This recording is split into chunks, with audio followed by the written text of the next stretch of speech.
Hey guys, it's Jen. Welcome back to my channel. So today I'm doing my June wrap up.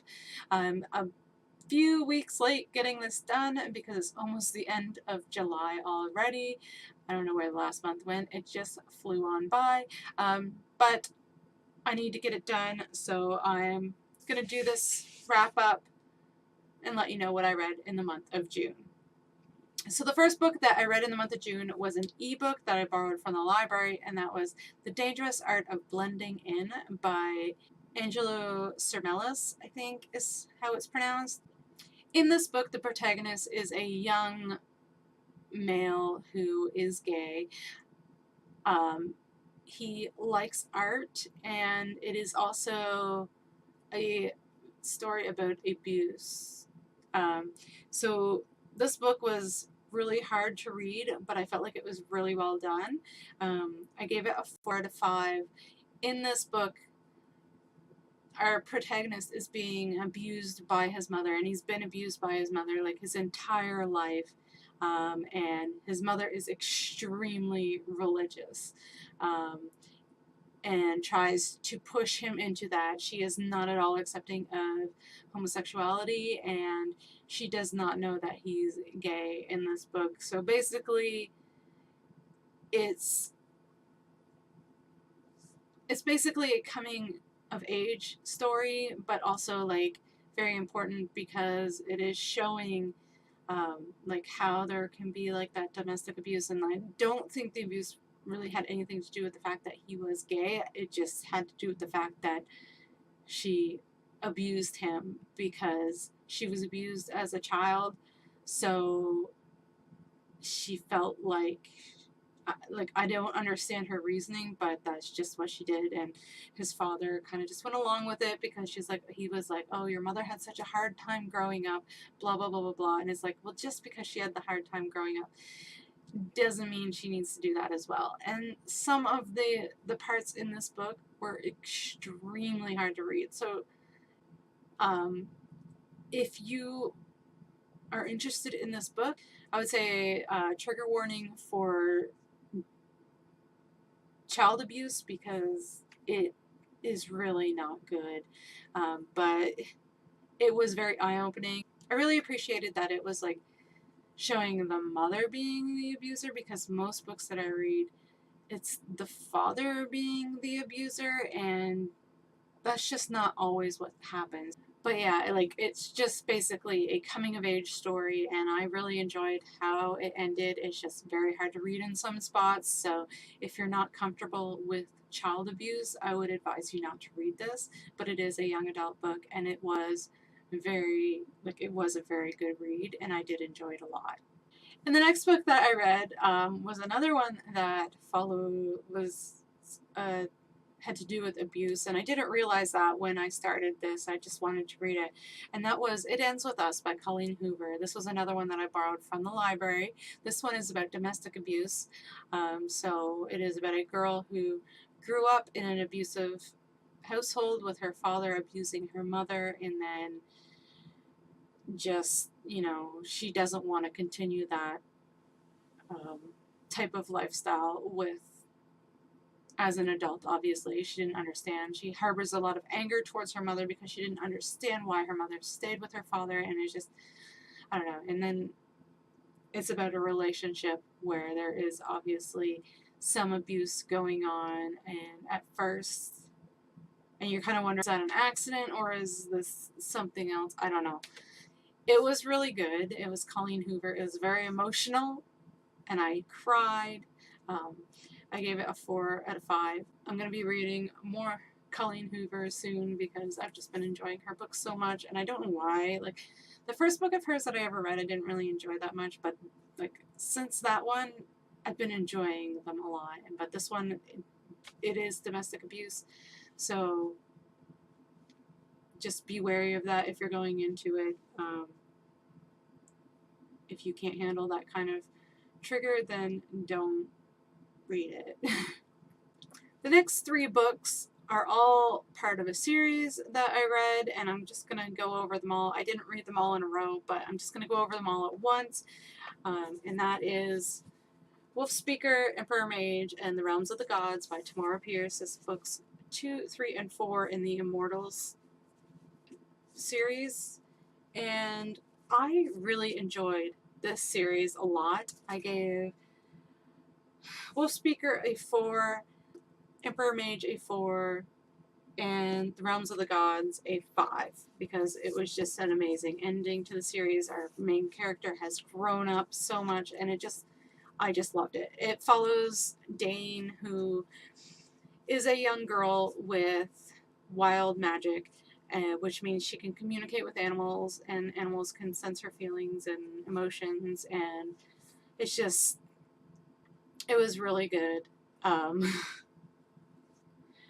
But yeah, it just shows her growing into her power under the tutelage of Lumiere, her teacher, and shows her trying to help all of, like, there's a different story arc in each one, and it's such a good series, and Dane grows so much by the end, and there's characters from previous books of Tamora Pierce's in here, and I loved it so much.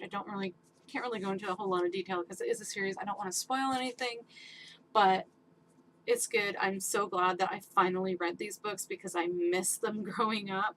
I don't know how, but I just didn't read them growing up, and I don't know how I managed to do that, but really enjoyed them, and will probably be keeping these and trying to push my children towards reading them when they are older, because they're just a great series, and I just love Tamora Pierce's writing so much so far. Next up, I read The Burning Maze, which is book 3 in the Trials of Apollo by Rick Riordan.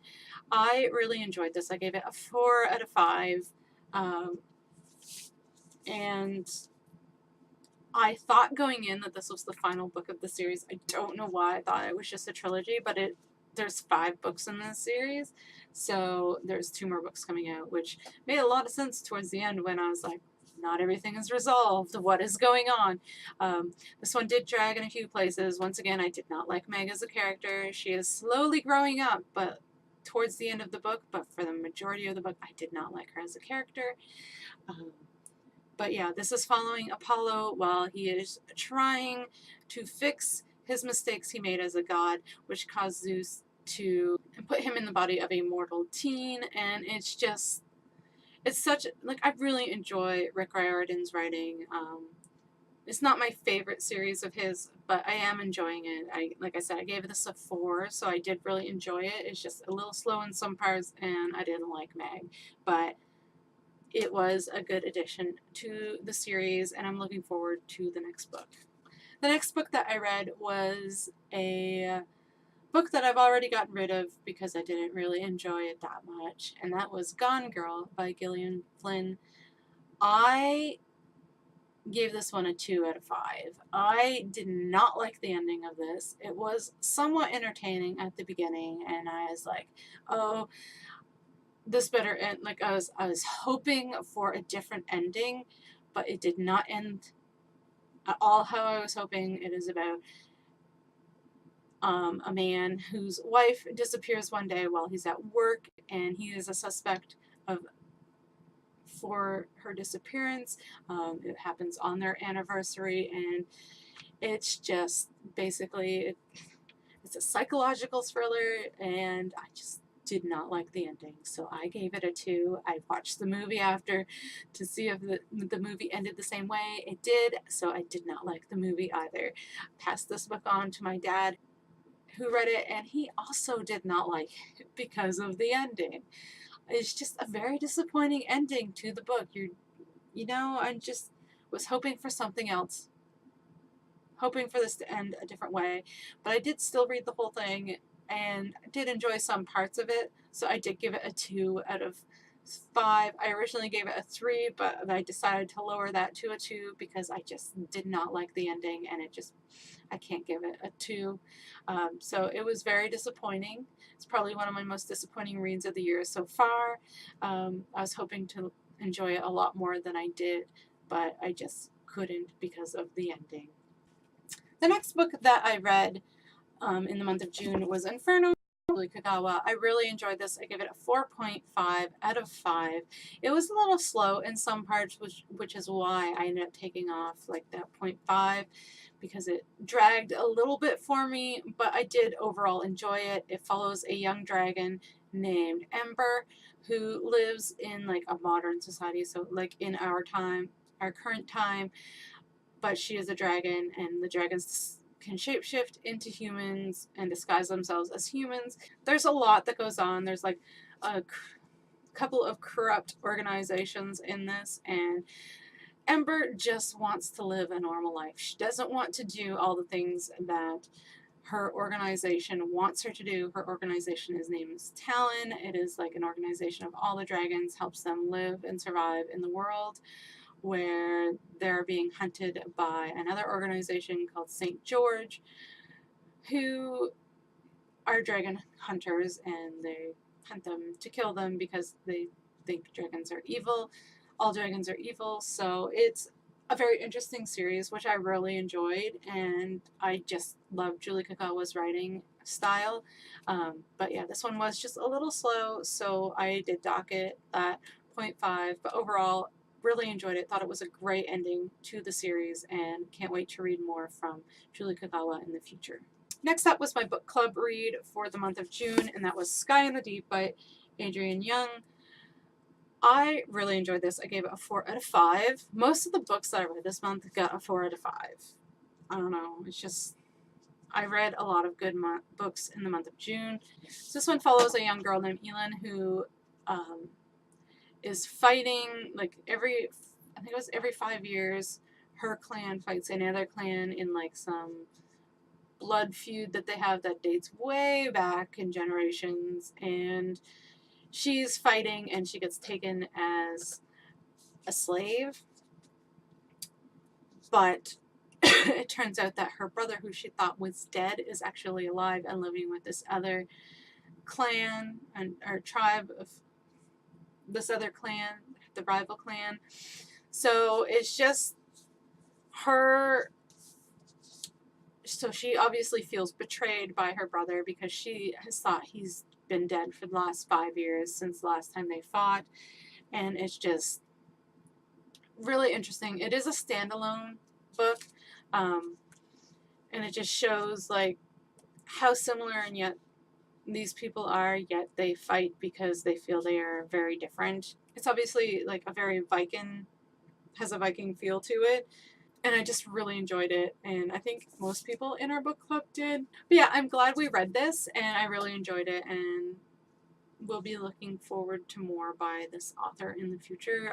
But like I said, it was a standalone. I kind of wish there was more from this world, so maybe she'll write something else in this world in the future, but I really enjoyed this story. I loved how it wrapped up and ended up giving it a 4 out of 5. The next book that I read was called The Midwife by Jennifer Worth. It follows Jennifer, known in the book as Jenny, when she was a midwife in East London, in the East End of London in the 1950s. It just is a nonfiction, and it just tells different stories about different births and like different experiences she had during that time period. I thought it was really interesting because it just shows how like things were, like people were very into midwives. Like I watched the TV show for this one, which is on Netflix, because I love watching it.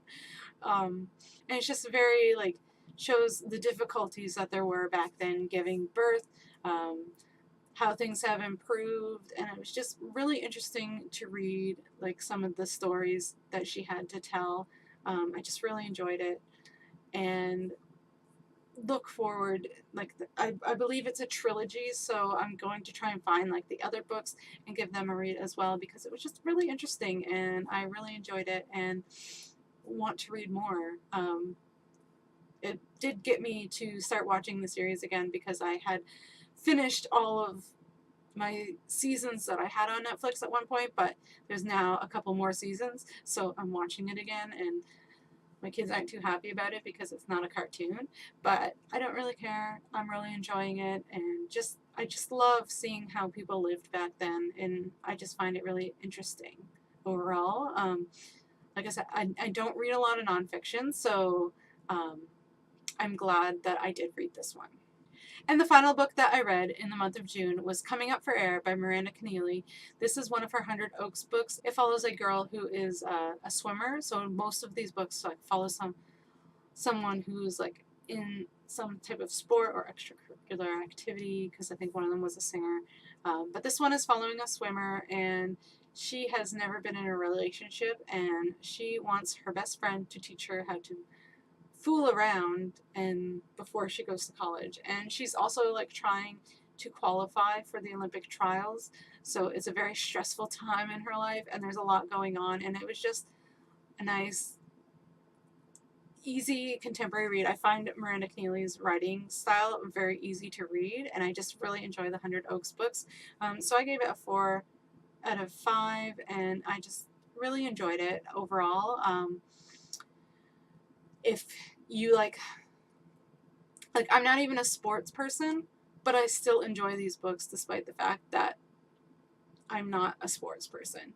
But yeah, I really liked it, and hopefully there will be more from her in the 100 Oaks books. I don't know if that was the last one or if there was another. I think this one might have been the last one that was published. So I don't really have anything else to look forward to right now. I don't think she is publishing anymore, but I'm hoping that maybe someday another book will come out that's similar to these ones, because I really enjoyed the 100 Oaks books, and I think most of them were like a 4 or a 5 for me. But yeah, really enjoyed this one. I did think like there was a few things that were added in there for the drama, but overall it was still very fun and entertaining and just a very quick read. So yeah, these are some of the books that I read in the month of June. Let me know down below if you've read any of them and what you thought, and I will see you guys later. Bye!